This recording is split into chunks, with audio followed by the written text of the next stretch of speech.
I guess, about the general discussion if people want to or not. But the first part is probably valuable to have it recorded. Okay, we're on. Okay. I'm going to put this in gallery view so I can see all of you. So welcome. This is fantastic. I have to say I'm so happy and grateful to see all of you people assembled here, most of whom I don't know. I'm always happy and amazed that people will take some of their time and come and join a conversation like this. So thank you for this. And my deep thanks to Awakening Spirituality, amazing, amazing group of people. Tina Heathers, who you'll see, she's part of the squares here. She's our prime mover and instigator. And so we're so thrilled to have her. And Carrie Richards is also on this call and this is Awakening Spirituality is really part of Carrie's dream to have a whole community like this. So there are a lot of dreams being fulfilled just by this online community. My thanks to Mary Jean, who's hosting this and who's going to handle the tech issues, or at least help us kind of think those through. So there's just a lot of brain power and a lot of big, big beating hearts behind this initiative, is what I'm trying to say.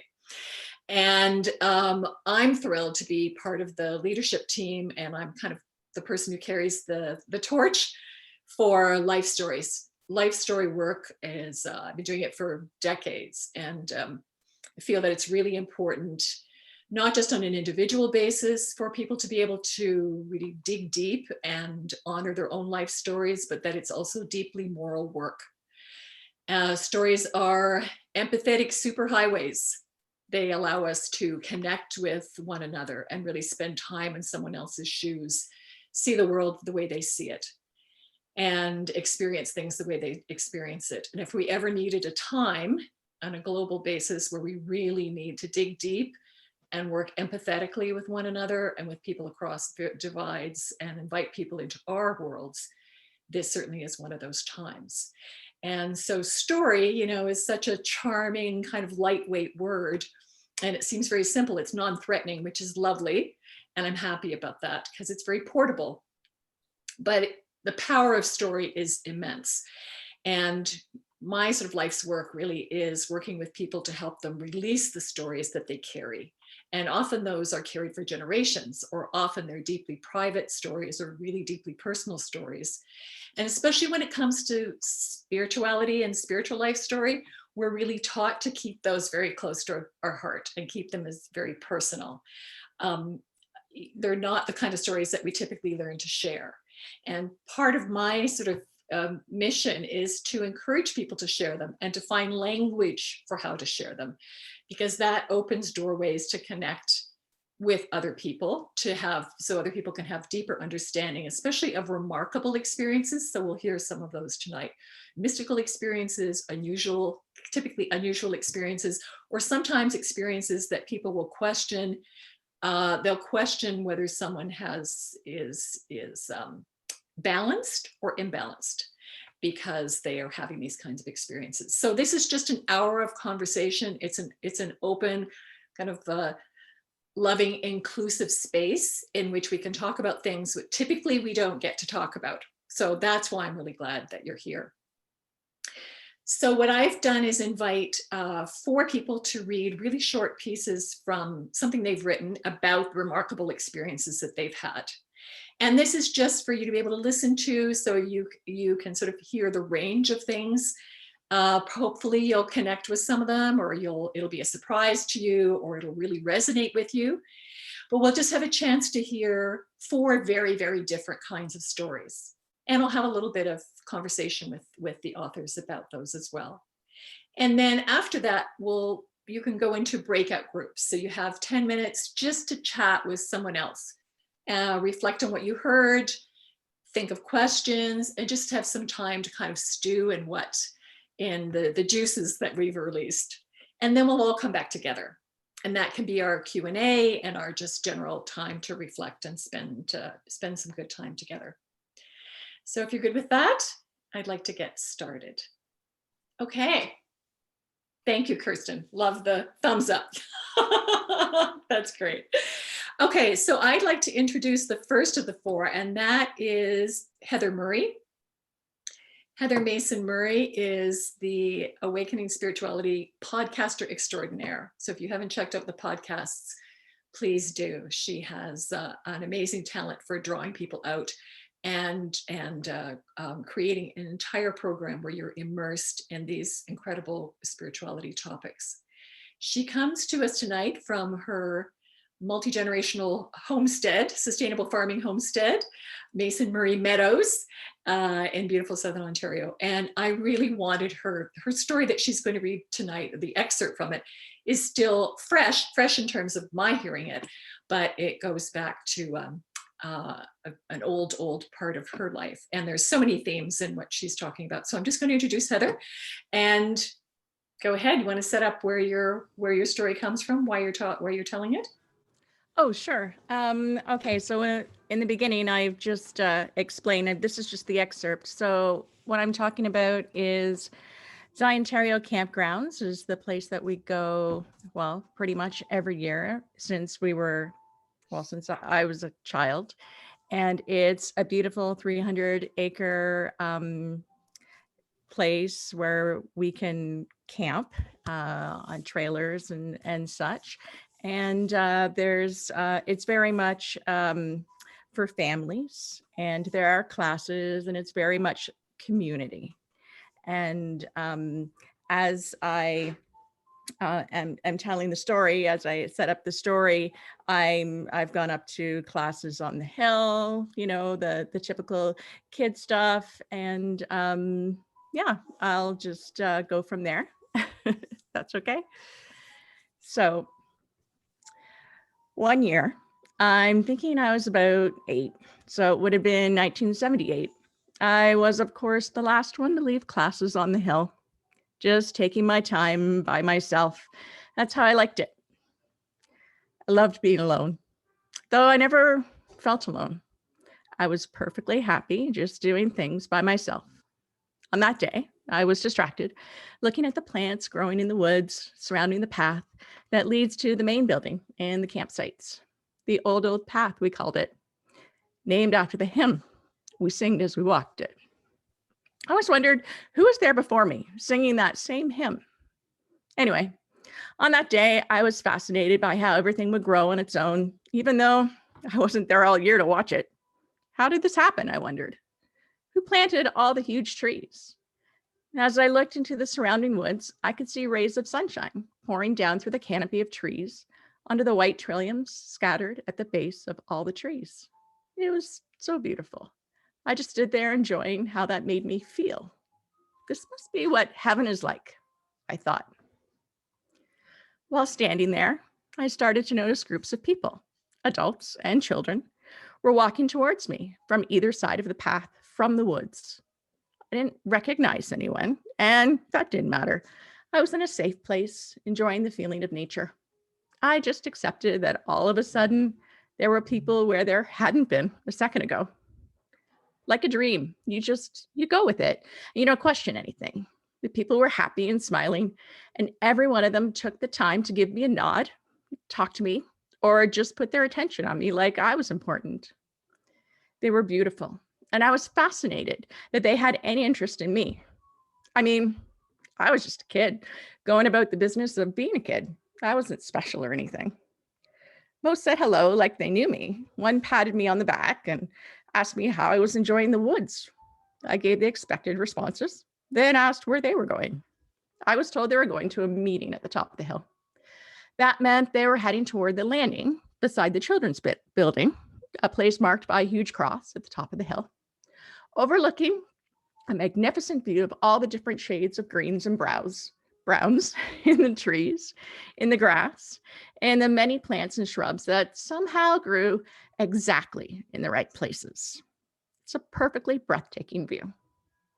I think if I were to pick a perfect spot in Zion, Ontario, it would be here. So I didn't remember any meetings on the schedule. Didn't everyone know it was lunchtime? Oh no, I was going to be late for lunch. I was asked if I wanted to go with them to the meeting at the top of the hill. And I had to say, no, thank you. I had to get back to the trailer. My mom would be waiting for me. Years later, when it was revealed to me as an adult that people had reported seeing angelic beings on the grounds of Zion, Ontario, My mom asked me if I'd seen anyone I didn't know. I then told her of my experience in the woods and had confirmation of my angelic friend's presence.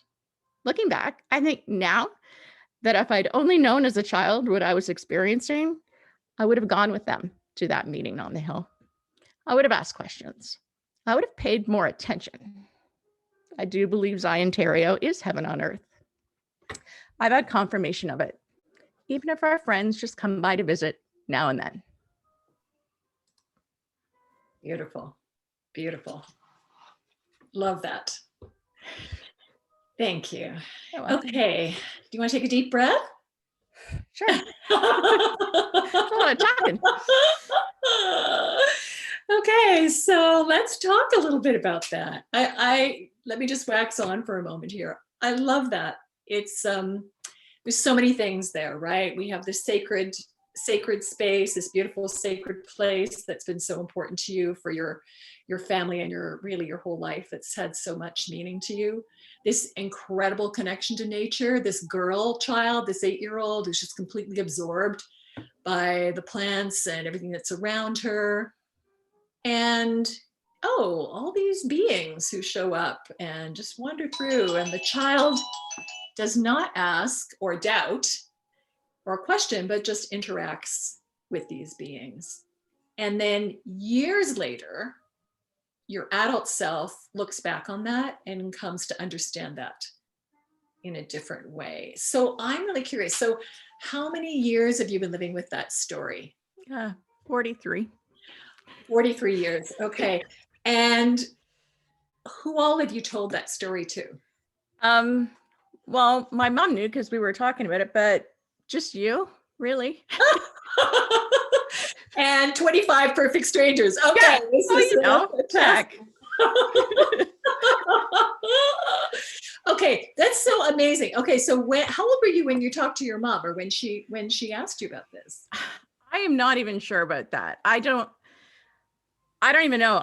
I think it was probably within the past 5 to 10 years. Okay. So it wasn't really till you and she talked about it that that you reflected on it and went, okay, that's actually what was happening when I was a kid. Yeah. So I had no idea. That's amazing. That's fantastic. So what was this experience like for you, putting this into words? I mean, you and I kind of went back and forth about the story a few times, but we haven't talked about it. This is the first that we've actually talked at all. So it was really neat because I could kind of step into, like, I might be 51, but I'm really that 8-year-old kid, right? Mm-hmm. So it was like stepping right back into that. I knew exactly what I was thinking. I was very aware. Going back and doing it was just like walking back into Zion Ontario at 1978, really. Mm-hmm. So you didn't have a hard time reconnecting with that? Because when I was pestering you about writing stuff, you sent me a note and said, well, I don't know, I kind of like to write this piece. So of all the things that have happened to you, because you've had really incredible things happen to you, what about this one that kind of came to the surface, do you think, for you? Maybe because I was so young. Okay. And it was like the first experience of something really different. Yeah, I think because I was so young. Mm-hmm. So when you look back on yourself now, do you think of yourself as, okay, I was always that girl who was really attuned, but I just maybe didn't know it at the time, or I didn't have language for it at the time? I don't want to put words in your mouth. I'm just trying to understand, because it's just such an incredible, like that thing where you were children. As children, we're so alive to things, but we don't always have a language to describe what we've gone through or what's happening to us. Right. Yeah. So yeah, I definitely agree with that. I mean, I was very aware of feelings and energy, and I didn't have that vocabulary of what I was feeling and what was occurring, but I knew something was right. Yeah. Yeah. So when you look back at that now, mm-hmm. You can see. Okay. Yeah, definitely. Yeah. It's funny. I read this from my parents a couple hours ago when I got home from work, and I could barely get through it. Really? I was crying. Yeah. Yeah. Just because of all it brings back. Yeah. Well, but also, you tell it. I mean, one of the reasons I wanted you to share it tonight is because it's so deceptively simple. There's nothing, you just tell the story straight. There's no bells and whistles. There's no, magic incantations. It's just ordinary language. Like, I was a girl, I was doing this, I was, transfixed by the flowers, and this amazing thing unfolds. And it's what I love about what you've done, because you just give everybody permission to do exactly that, to travel back to those moments in time, and just to tell the story in such a beautiful, beautiful, simple way. And it is full of emotion. It's full of this powerful connection. And I love that it's a girl child story, because we don't have enough of those in the culture, where we hear what girls were going through and what a girl's inner life was like.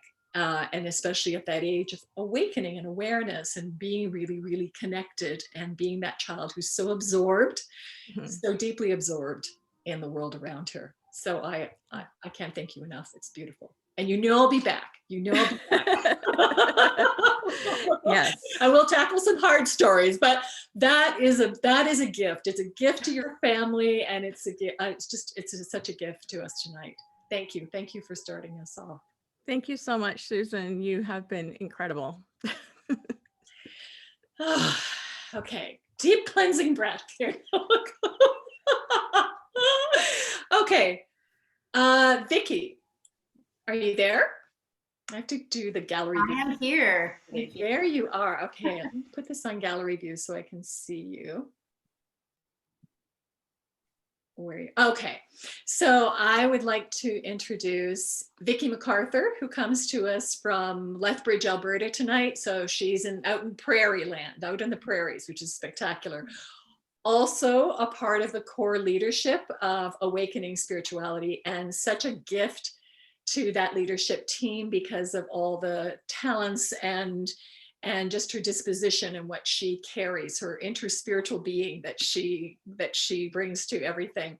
So in Lethbridge, she is a yoga teacher, has been teaching for a long, long time, and is also a certified spiritual companion through the Pacific Jubilee program, and is someone who is working on a spiritual memoir as we speak. So a really extraordinary book and an account of her transformation and her transformative relationship with her guru, Thich Nhat Hanh. And I had the privilege of reading a little bit of this memoir and said, oh, Vickie, please, can you share some of this? And the piece that she's going to read to us, and I'll let you set this up for us, is it's about a kind of moment that is really rare and so hard to find language for. If we have an experience like this, or anything similar to this, often it's an experience that would live in you for years, and you would never know how to put language to it. So Vickie is bravely going where most of us fear to tread and sharing that experience. So if I may ask you to go ahead and tell us a bit about this reading that you're going to do. Thank you, Susan. And thank you so much for creating this space and to Awakening Spirituality. And for all of you for listening to these stories. And as Susan said, these stories are so hard to put into words sometimes. So my story happened about 10 years ago. I attended a very large retreat out in Vancouver, and it was with Buddhist monk Thich Nhat Hanh. And some of you may have heard of him. He's very well known in Buddhist circles, and just amazing teacher. My mother had just passed away from ovarian cancer. And so I had spent the last 6 months with her through the palliative and dying process. So my heart was very raw and open going into this retreat. So towards the end of the retreat, it was a 5-day retreat, Thich Nhat Hanh has what he calls a question and answer Dharma talk, where you're invited to ask the question of your heart. And somehow, sitting in that audience of 800 people, I found myself catapulted off my seat and sitting on stage with this Buddhist master. And I also found that if you've been on a large stage in a large auditorium, you know that you can't hear what's going on stage. So I'm very frustrated at the moment. So I'll start the story here.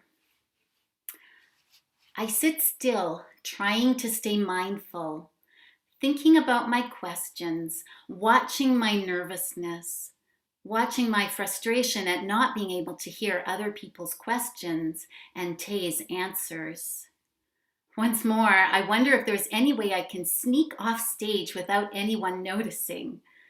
Then, towards the end, when it's apparent that time is running out and not everyone will get to ask their question, I look up. Tay is looking directly at me.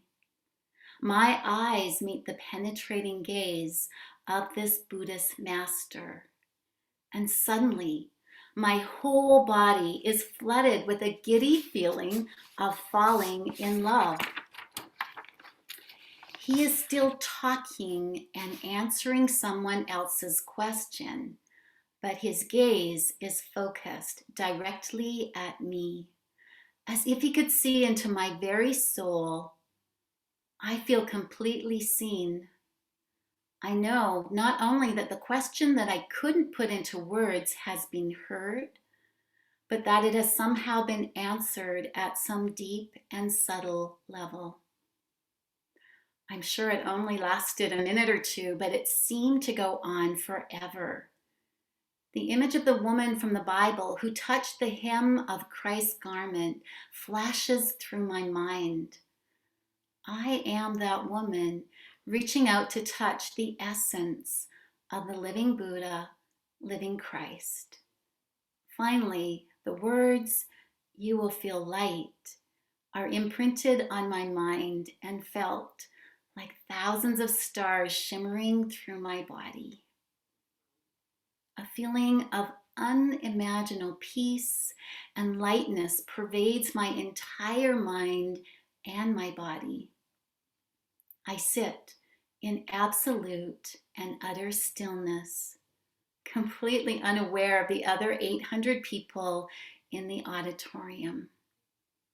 There is only Tay and myself in this mystical moment beyond time and space. I don't want to move a single muscle. I could stay here forever. I'm aware of Tay closing off the morning session. I feel the sound of the meditation bell ripple through my body in a delightful circular motion. As the sound dissolves back into the silence it arose from, I feel like I too might dissolve back into that same silence. In a dreamlike state, I slowly find my way off stage and walk back to my dormitory. I feel like I'm literally floating, although I am infinitely aware of every step I take. I am seeing with new eyes. Everything seems softer, a bit out of focus. I feel like I'm a bit high, although I haven't smoked a joint since my rebellious teen years. I'm sure I have that perma-grin on my face and stars in my eyes. Wow, that's beautiful. That is so beautiful. Thank you for that. Vickie, have you read that out loud at other times? No. Is this the first you've read that? Yeah, I feel like a virgin taking off her clothes. Oh, well, it's so beautiful to hear you because you inhabit that piece when you read it. You really inhabit it and you really take us to that place and we're with you in that place and time. And it's so extraordinary to be that close to someone who's having the kind of experience that you're describing. It's a mystical experience. Right. And we know that mystical experiences can happen, but the words for something like that are so hard to come by. Can you just talk a bit about how did you find the words to describe this? Well, I think the other thing about mystical experiences is they take us completely by surprise. We don't seek them out; they just happen, so it's taken me a long time to process this. And one of my ways of processing has always been to write in my journal. And so I started writing what I call love letters to my teacher, which will be part of the title for my memoir, as you know, Susan. Um, and so, yeah, I just found myself writing through the layers of questions and doubts, writing through the layers of did this really happen and how did it feel in my body? And then there's always the rational mind that wants to come in and convince you, that, oh, I must be crazy or something like that. But so it's been this process of finally fully um, embodying it. So I think that's maybe what you're talking about when you say, have you read this before? And yeah, I have finally completely accepted. Now, I think I'm still processing, because I think as there's a Buddhist teacher, Philip Moffat, who says when we have an awakening or mystical experience like this, we may spend the rest of our life processing and figuring it out. So I'm still working through that. But it was the writing down and the different layers that have revealed themselves through that writing.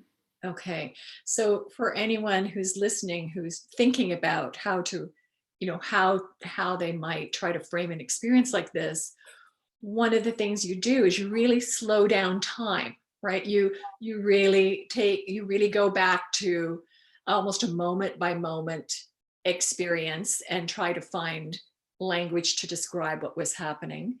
And you do an interesting dovetail when you're talking about a Buddhist master, but you reference the biblical story of the woman touching the hem of the garment. Perfect for an interspirituality bridge person such as yourself. But also, it's also such an interesting, it's what I would call a handle. It's when you put something in your work that allows people who would not necessarily be part of a Buddhist community, but might be part or might have even a general understanding of general Christian stories. It's a handle to them. It's a way of them going, oh, that's what she's talking about. It's a way in. It would make sense to a broader audience. Just the fact that you use that kind of language and that imagery. So it doubles all of a sudden the number of people who might understand the context or what you're describing and the value of it. So I found that so just beautiful, really, really interesting.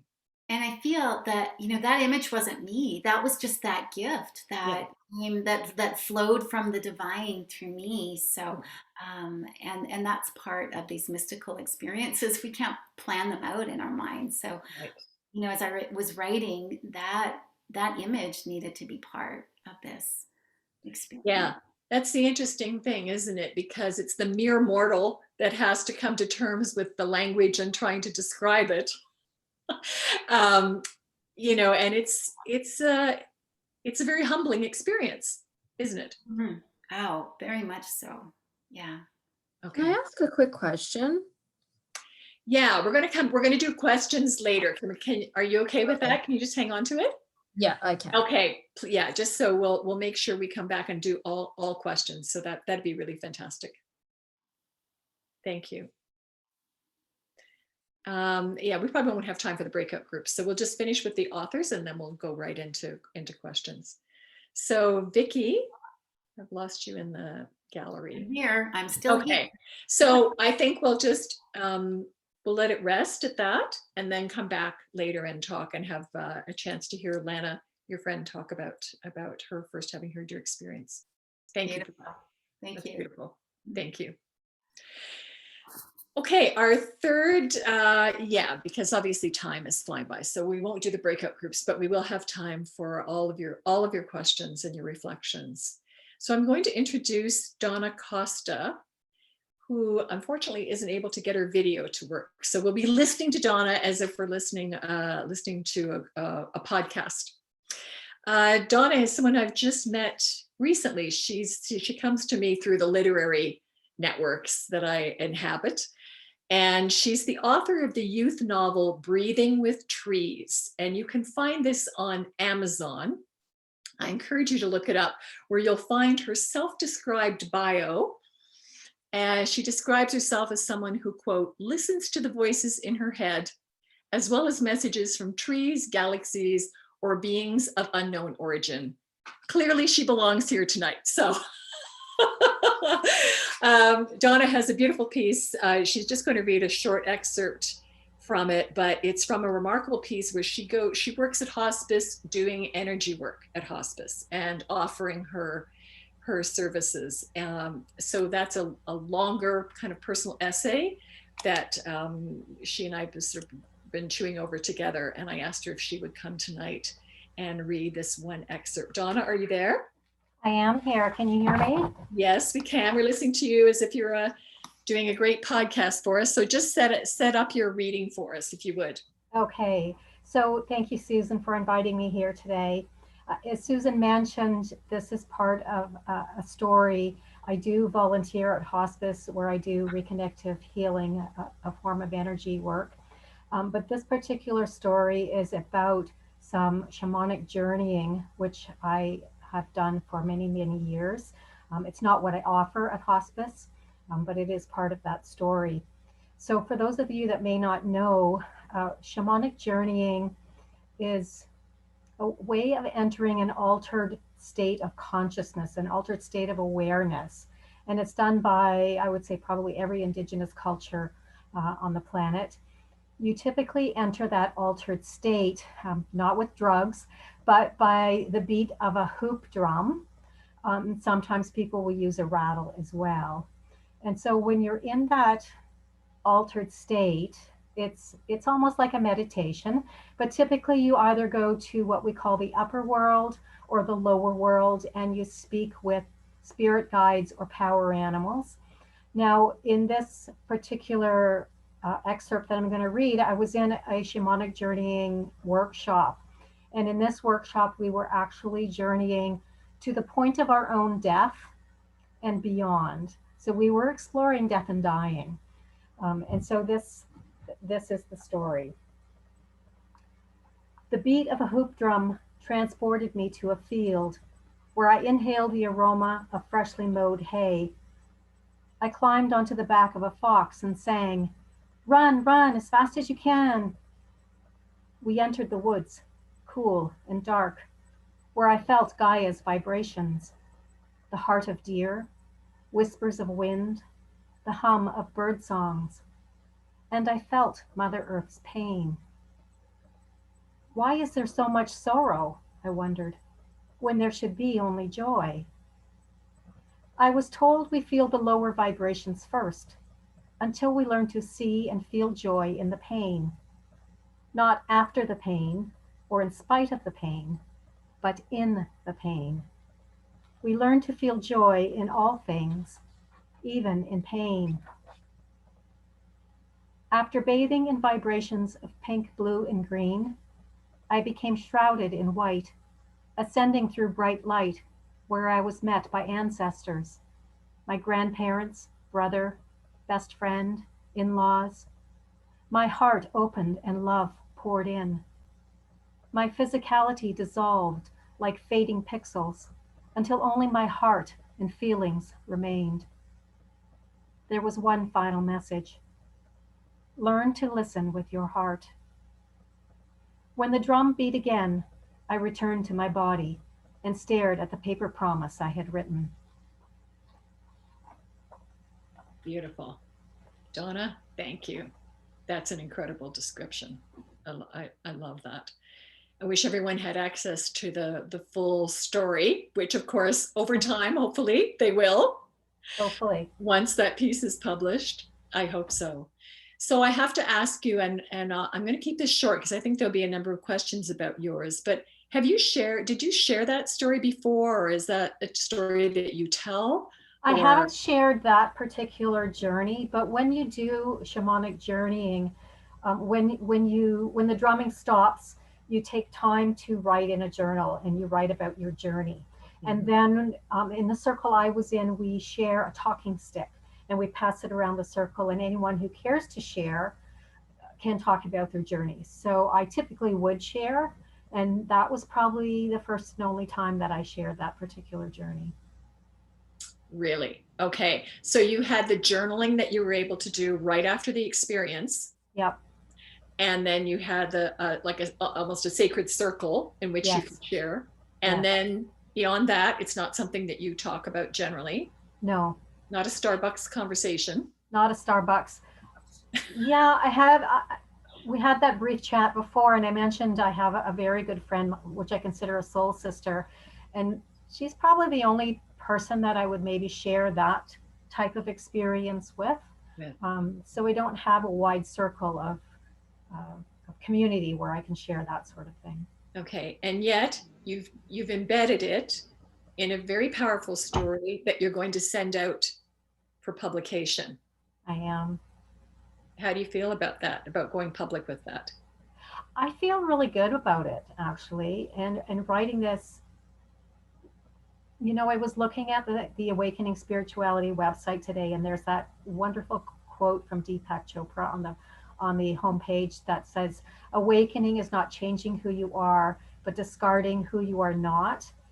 And I found that writing this story has made it easier for me to claim who I am, and in that process, let go of who or what is hiding who I authentically am. So I feel that writing this story and more of my personal stories is a release for me and allowing me to be more of who I truly am. Okay, that's the best testimony for spiritual life writing I could imagine. I mean, that is, yeah, that really is, you're saying in a nutshell what people who are drawn to it feel, that it is a way of becoming closer and closer to the real self, the authentic self, and being able to do that. That's really remarkable. And you're being able to share it as you have today. It's just you're just very relaxed with it, but it's such a powerful story. And just tell us a bit before I let you go, because we'll go on and then come back in questions. How did that impact, that journeying to the threshold of your own death? How did that impact what you decided to do with your life after that? I think for me that there's been this letting go of fear of death. And it's not that I look forward to it or I'm trying to jump into it, but there's an understanding of death on another level. And I know when my father died, I remember I was in Australia at the time, and my father was here, and I had this impassioned plea from my brother to please come home, and I really felt his stress. And even though I knew my father was dying, there was this inner calm at the core, and I think I'm able to draw on that repeatedly. Yeah. And now you can move into a place where hospice work, right? Right. Yeah. And so, It's amazing. yeah, at hospice, a lot of people say, well, why would you want to do that? And sometimes I ask myself that too, but there is that sense of calm and not being afraid of death anymore. And it's a part of life. As Forrest Gump would say, death is a part of life. There we go. Who better to quote than Forrest Gump? Actually, I think it was Sally Field that said it, but Sally Field. You know what I Okay. mean. Okay. Oh, that's perfect. Okay, that's beautiful. Thank you. And I think we'll move on, and then because I know there'll be some questions about what you've shared. Thank you. Thank you. Okay, I know that we're barreling along in time. I still want to Deborah Cardiff to read hers, and then if we can just open up, that'd be fantastic. And if anyone needs to, drop off right at 8 o'clock, by all means do that. And I think some of us will stay and just take time to have the remainder of the conversation, or to keep it as full as possible. But I hope you're sort of taking notes about what's possible in your life and in your writing life, and the kinds of strategies that you can use to honor these really incredible experiences. So Deborah Cardiff, she's the last of our readers.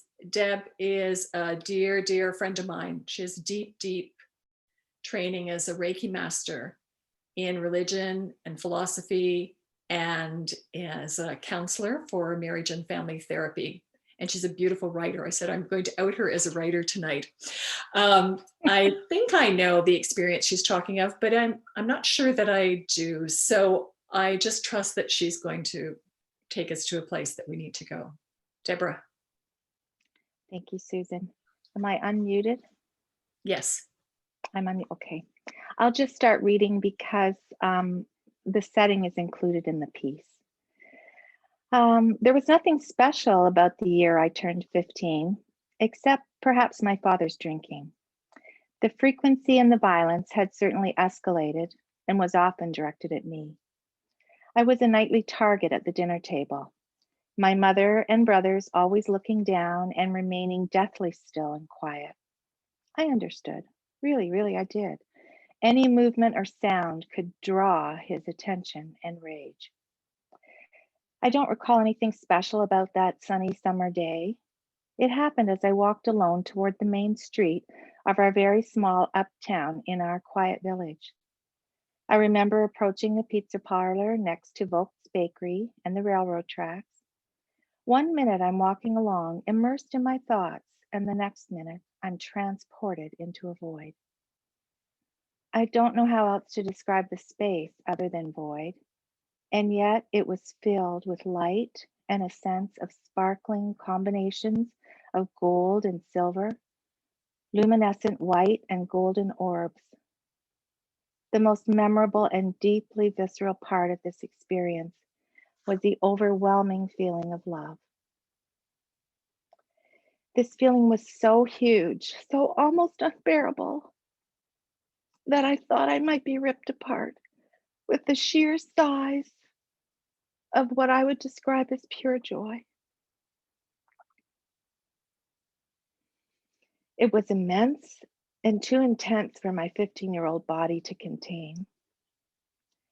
And then, as quickly as I was transported out of my physical reality, I was returned to the exact spot where I had been taken. I remember looking around and seeing a man across the street doing yard work and thinking about asking him if he had witnessed that. Did you see that? I wanted to shriek. He looked quite uninterested and busy with his task. I didn't ask him. I continued walking, and with a 15-year-old ability to reason, I decided that I had a lot of love to give someone, and I was sure to be a very loving wife and mother. I told no one about my experience and promptly tucked it away until many years later, in a philosophy course at university as a mature student in my 30s. The course was on states of consciousness as reported by yogis and spiritual masters.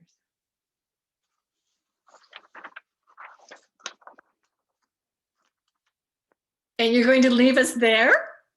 That's all I wrote that I thought we would discuss. Oh, that's so incredible. Deborah, that's an extraordinary story. It still makes me cry to read it. It's quite interesting, isn't it? Yeah. Yeah. Well, the power, I mean, this is this question that we're talking about, inhabiting your story. It is, and you found a way to talk about this ineffable experience. You found language for it. You're true to yourself in how you tell it, how you remember it. And it's an incredible. And it starts off, I love the way it starts off with all that crap at home. Yes. It's not an idealized moment. I mean, it's such an unexpected moment. Like Vickie said, we don't invite, I mean, we might invite these, we don't know if something's going to happen. It's so the opposite of what your 15-year-old life is at home. Mm-hmm. And then you have this extraordinary experience. And I loved what Vickie said because, well, first of all, I forgot this, literally forgot it. And it was hidden somewhere inside of me. Of course, I didn't become the most loving wife and mother. I was really Another I was kind of a wreck at both. But it was so fascinating that at 15, that's how I made sense of that. That's incredible. And of course, you know some of my story, but it really did. These memories did start to surface only when I began to study at school, and there was an opening and an offering. I mean, I did, lots of Christian women's organization and trying to make sense of this. And there are other bits and threads that I could pull forward if I were to put it all in context. But that experience continues to be profound and one I don't share. I've shared it with my husband once, who is like the most non-believer I want to be able to meet. And yet he trusts me and loves me, so he believes me. Yeah. So that's incredible. But you were willing to share it here tonight. That's remarkable. Well, it was interesting that you asked me, and it's not the story I'm working on. So, and yet it's the one that surfaced, and so I just put it down and thought, well, I'll share it. That's incredible.